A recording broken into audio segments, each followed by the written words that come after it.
श्री शिवाय नमस्तुभ्याम, हर हर महादेव, जय महाकाल। कैसे हैं सब लोग। देखिए आज का जो ये वीडियो है ना, आप सभी लोगों के लिए बहुत ही ज़्यादा खास और विशेष होने वाला है। खासकर जितनी भी माताएं बहनें इस वीडियो को सुन रही हैं, देख रही हैं, अपने घर की, अपने परिवार की सारी समस्याओं को खत्म करने के लिए इस अचूक उपाय को करना मत भूलिएगा। मात्र आपको 21 दुर्वा पर आपको मनोकामना वाली गांठ लगानी है। आप जिस कामना से इस उपाय को करेंगे मात्र 11 दिन में पूरी हो जाएगी। पूज्य गुरुजी की कथा से सुन करके और समझ करके पूरे उपाय को बड़े ही विस्तार से बताऊंगा, परंतु उससे पहले आप सबसे एक छोटी सी प्रार्थना कि जो लोग पहली बार आए हैं चैनल को सब्सक्राइब जरूर कीजिएगा और वीडियो को लाइक करके देवादिदेव महादेव जी का कोई सा भी प्यारा नाम कमेंट बॉक्स में लिखना मत भूलिएगा। आप सभी को पता है कल है नवमी का दिन, बुधवार का भी दिन है, जो कि इस दिन को बहुत ही ज्यादा खास और विशेष बनाता है। अगर आपके घर में सुख शांति समृद्धि नहीं है ना, कोई ना कोई समस्या संकट, आपके घर में कोई ना कोई दोष हमेशा लगा हुआ ही रहता है, मंगल कार्य नहीं हो पाते हैं, मंगल कार्य होने से पहले कोई क्लेश हो जाता है, लड़ाई झगड़ा हो जाता है, बच्चे पढ़ाई लिखाई में ध्यान नहीं दे रहे हैं, मोबाइल ज्यादा चलाते हैं, अपशब्द बोलते हैं, या फिर आपकी कोई विशेष मनोकामना जो काफी समय से पूरी नहीं हो रही है ना, तो इस 21 दुर्वा वाले उपाय को करना मत भूलिएगा। इस पूरे वीडियो के अंदर हम लोग 3 महा उपायों के बारे में बात करेंगे जो कि आपकी अलग अलग कामना पूर्ति के लिए सिद्ध होंगे। लास्ट वाले उपाय को अपने बच्चे के लिए करना भूलिएगा मत कल के दिन। सबसे पहले बात करते हैं पहले वाले उपाय की। देखिए पहला वाला उपाय किन लोगों को करना है वो चीज ध्यान से सुनिए। अगर आपकी कोई विशेष मनोकामना है जो काफी समय से पूरी नहीं हो रही है, उपाय कर करके थक चुके हो, तो पहली बात, कल है बुधवार का दिन और कल नवमी तिथि भी पड़ रही है जो कि मार्गशीर्ष मास की नवमी तिथि है, ठीक है ना। इस दिन आपको इस विशेष मनोकामना पूर्ति का उपाय गणेश जी पर आपको करना होगा। और पूज्य गुरुजी जब इस उपाय को बता रहे थे, उन्होंने कहा कि इस उपाय के करते समय आप एक छोटा सा काम और कर लेना, आपकी पेट से संबंधित जितनी भी समस्या है ना वो सारी खत्म हो जाएगी। ध्यान से सुनना, कैसे करना है, कब करना है।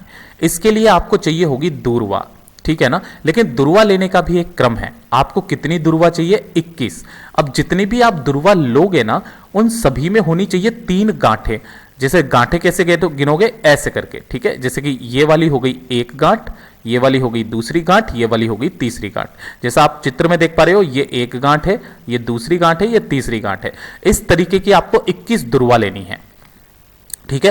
पूज्य गुरुजी ने कहा कि इस वाले उपाय में या तो आप 21 शमी पत्र ले लें या 21 दुर्वा ले लें। 21 शमी पत्र मिलना मुश्किल हो जाता है क्योंकि जब आप गिठान लगाओगे तो शमी पत्र खंडित हो जाता है, ठीक है ना। तो बशर्ते आपको दुर्वा लेनी है।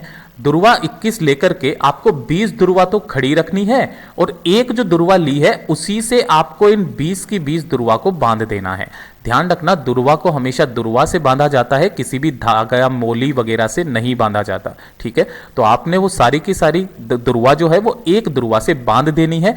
बांधते वक्त आपको अपनी मनोकामना कहनी है, ठीक है। तो पहला काम तो ये हो गया। दूसरा, आपको लेना होगा शहद, ठीक है। छोटी सी कटोरी होती है, उसमें शहद ले लेना, ज्यादा कुछ नहीं लेना। 1 लोटा शुद्ध जल लेकर के अपने घर का पहुंच जाना देवादिदेव महादेव जी के मंदिर शिवलिंग के पास। गुरुदेव ने कहा कि आप ऐसे शिवलिंग के पास में जाना जहां पर गणेश जी भगवान, कार्तिकेय जी भगवान, माता पार्वती और नंदी भगवान कुछ इस तरीके से विराजमान होते हैं, ठीक है ना। इसी जगह पर जाना है। जैसे ही आप यहां पर पहुंचोगे, उत्तर दिशा नॉर्थ डायरेक्शन की तरफ मुंह करके खड़े हो जाना सबसे पहले, और 1 लोटे को अपने दोनों हाथों में रख करके अपना नाम और गोत्र बोल करके महादेव जी के ऊपर शिवलिंग पर समर्पित करना। ओम नमः शिवाय, श्री शिवाय नमस्तुभ्यम पंचाक्षरी मंत्र या षडाक्षरी मंत्र का स्मरण करते हुए कुंदकेश्वर महादेव जी के नाम से क्रम ध्यान दीजिएगा। सबसे पहले 1 लोटा शुद्ध जल कुंदकेश्वर महादेव जी के नाम से समर्पित कर देना।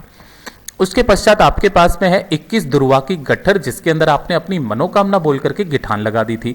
आपको क्या करना है, जो आपने शहद लिया है उस शहद के अंदर उस दुर्वा के गट्ठर को पूरा डुबोना है, अच्छे से शहद लगा देना है। और लगाने के पश्चात जहां पर भी गणेश जी का स्थान होता है, तो गणेश जी के उदर से, ध्यान रखना उदर यानी कि पेट से आपको टच करवा करके इस दुर्वा को गणेश जी के सर पर स्थापित करना है, सर पर आपको रखना है। किस तरीके से रखोगे? जिधर गिठान लगाई है ना वो पीछे की तरफ, और खिला हुआ जो भाग रहेगा दुर्वा का वो आगे की तरफ। इस तरीके से लगना। गणेश जी का बहुत ही प्यारा सा नाम है मयूर ध्वज के नाम से, ठीक है। मयूर ध्वज के नाम से आपको ये दुर्वा रख देनी है।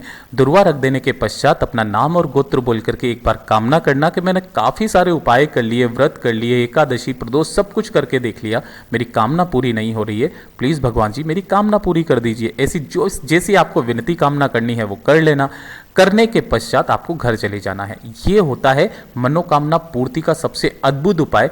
11 दिन के अंदर अंदर आपको अपनी काम के लिए, जिसके लिए आपने इस उपाय को किया है ना, पूरा होता हुआ नजर आ जाएगा।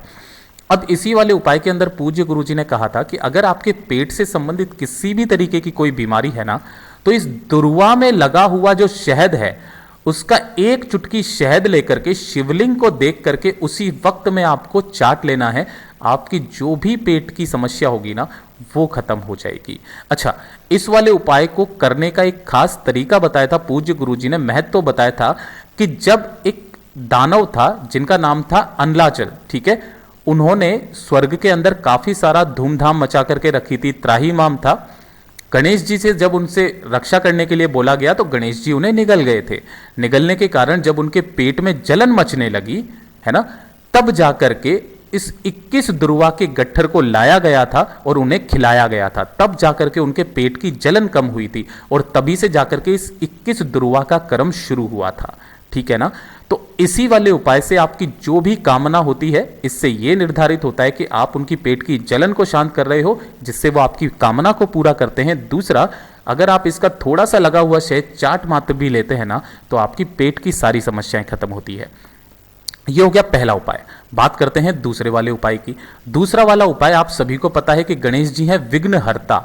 अगर आपके घरों में कोई ना कोई संकट हमेशा लगा हुआ रहता है, संकट से आप मुक्त ही नहीं हो पाते हो, एक खत्म होता है दूसरा आ जाता है, दूसरा खत्म होता है तीसरा आ जाता है। घर में कोई ना कोई दोष लगा हुआ है, कोई सा भी मंगल कार्य करते हैं, कुछ भी पूजा पाठ वगैरह कुछ भी करते हैं ना, उससे पहले कोई ना कोई क्लेश हो जाता है, शांति से कुछ हो नहीं पाता है, कहीं ना कहीं घर में आपके दोष है। उसके लिए आपको जो उपाय करना है वो कैसे करना है, ध्यान से सुनिएगा। इसमें क्रम में आपको लेना होगा 5 दुर्वा। अब कोई जरूरी नहीं है आप 3 गांठ वाली लो चाहे कैसी भी लो, आपको गिन करके 5 दुर्वा लेनी है। 1 लोटा शुद्ध जल ले लेना अपने घर का, जिस कलश में से आप जल पीते हैं, ले लिया। इन दोनों को लेकर के पहुंच जाना शिवलिंग के पास। ठीक है, उत्तर दिशा नॉर्थ डायरेक्शन की तरफ मुंह करके खड़े हो जाना। सबसे पहले 1 लोटा शुद्ध जल अपना नाम और गोत्र बोल करके महादेव जी की शिवलिंग पर समर्पित करना। ओम नमः शिवाय, श्री शिवाय नमस्तुभ्यम पंचाक्षरी मंत्र या षडाक्षरी मंत्र का स्मरण करते हुए कर दिया। कर देने के पश्चात उन 5 दुर्वाओं को आपको एक साथ पकड़ना है। अपना नाम और गोत्र बोल करके कामना कहनी है कि मेरे घर में कुछ भी अच्छा नहीं होता है, कुछ भी मंगल कार्य होता है उससे पहले कलेश हो जाता है, हो ही नहीं पाता है, संकट एक के बाद एक आते रहते हैं, तो ये है विघ्नहर्ता, हमारे इस संकटों को दूर कीजिए। ऐसी कामना करके जो दुर्वा का 5 दुर्वा जो आपने ली है ना, उन्हें आपको गणेश जी के स्थान पर, शिवलिंग का जो राइट हैंड साइड का हिस्सा होता है, गणेश जी के चरणाविंद का स्थान होता है, यहां पर आपको समर्पित करना है। कुछ इस तरीके से कि सभी की जो डंडी रहेगी वो जलाधारी की तरफ, खिली हुई जो पत्तियां रहेगी वो शिवलिंग की तरफ रख दिया। रख देने के पश्चात 2 मिनट यहां पर बैठना, महादेव जी का स्मरण करना, जैसे भी आप करना चाहो। और उसके पश्चात इस जगह से आपको मात्र 1 दुर्वा अपने घर पर उठा करके लेकर के आनी है। 1 दुर्वा घर पे उठा के लेके आओगे तो जो घर का मेन गेट है, चाहे वो लोहे वाला गेट है अगर आपके घर में तो लोहे वाले गेट पर, और अगर डायरेक्ट लकड़ी का गेट है आपके में तो वहां पर आपको अपनी दहलीज से उसे टच करवा देना है 1 दुर्वा को। और आपके घर में जो भी गमला पौधा कुछ भी रखा हुआ है ना, उसके अंदर जाकर के उस दुर्वा को लगा देना है। इसीलिए कहता हूं कि जब भी आप इस दुर्वा को लें तो ध्यान रखना जड़ समेत ले लें 5 दुर्वा। उसी दिन से आपके घर में मंगल कार्य स्टार्ट हो जाएंगे, कलेश बंद हो जाएंगे, संकटों से मुक्ति मिलेगी। पूज्य गुरु जी का बहुत अद्भुत और अचूक उपाय है, जरूर कीजिएगा। बात करते हैं तीसरे वाले उपाय की। ये सभी जितनी भी माताएं बहनें इस वीडियो को सुन रही हैं, देख रही हैं, अपने बच्चे के लिए जरूर करना। अगर आपका बच्चा पढ़ाई लिखाई में ध्यान नहीं देता है, बुद्धि कम है, जो पढ़ता है वो याद नहीं होता है, मोबाइल वगैरह में ज्यादा लगा हुआ रहता है ना, तो आपको इस छोटे से उपाय को करना है। आपका बच्चा पढ़ाई लिखाई भी करेगा, साथ ही साथ क्लास में अव्वल भी आने लगेगा। इसके लिए ध्यान रखना, आपको लेनी होगी 7 दुर्वा, और कल है बुधवार का दिन, नवमी का दिन भी है ना। 7 दुर्वा लेनी है आपको, कोई जरूरी नहीं है 3 गांठ वाली 5 गांठ वाली, कैसी भी आपको 7 दुर्वा लेनी है। कोशिश करना सफ़ेद दुर्वा अगर आपको मिल जाए तो वो ज़्यादा ज़रूरी है, वो ले लेना। ठीक है, सफ़ेद दुर्वा 7 ले ली और 1 लोटा शुद्ध जल तांबे का, जिसके अंदर आपको अपने घर का शुद्ध जल भरना है। इसे लेकर के पहुंच जाना देवादिदेव महादेव जी के मंदिर शिवलिंग के पास। किसी भी समय जा सकते हो इन तीनों उपायों में। ठीक है, सुबह या शाम। उत्तर दिशा नॉर्थ डायरेक्शन की तरफ मुंह करके खड़े हो जाना। सबसे पहले आपको वही 1 लोटा शुद्ध जल देवादिदेव महादेव जी को समर्पित करना है गणेश जी भगवान जी के नाम से, क्योंकि यहां पर आप गणेश जी के नाम से उपाय करने आए हो। उस बच्चे का नाम और गोत्र बोल करके जिसके लिए आपको उपाय करना है, और 1 लोटा शुद्ध जल समर्पित करना ओम नमः शिवाय श्री शिवाय नमस्तुभ्यम का स्मरण करते हुए। ठीक है, अब उसके पश्चात आपको क्या करना है, जो 7 दुर्वा ली है ना, उन 7 दुर्वाओं को आपको गणेश जी के चरणाविंद पर समर्पित करना है। जैसे आपने 5 दुर्वा करी थी बिल्कुल वैसे ही। ठीक है ना, गुरुदेव ने ये दोनों उपाय एक ही साथ बताए थे। 5 जो दुर्वा होती है वो आपके घर के संकटों से, विघ्नों से मुक्त करती है। 7 दुर्वा बच्चों के लिए बताई थी। ठीक है, यहां पर समर्पित करना उस बच्चे का नाम और गोत्र बोल के जिसके लिए उपाय कर रहे हैं। ठीक है, और करने के पश्चात 1 दुर्वा यहां से उठा करके लेकर के आनी है और घर पर ला करके उसके छोटे छोटे टुकड़े करके, चाहो तो सब्जी में मिला के, चाहो किसी भी चीज में मिला करके आप उस पूरी दुर्वा को अपने बच्चे को खिला देना है। ये वाला काम आप कब करोगे, उसी दिन जिस दिन आप इस उपाय को कर रहे हो। पूज्य गुरुजी ने कहा है कि धीरे धीरे करके आपका बच्चा रास्ते पर आने लगेगा, पढ़ाई लिखाई में ध्यान देने लगेगा। बहुत ही अद्भुत सा उपाय है, जरूर कीजिएगा। जैसा पूज्य गुरुजी ने बताया वैसा आसान भाषा में आपको बताने का संपूर्ण प्रयास किया। वीडियो अगर पसंद आया हो तो लाइक जरूर करना, साथ ही साथ चैनल को सब्सक्राइब जरूर कीजिएगा।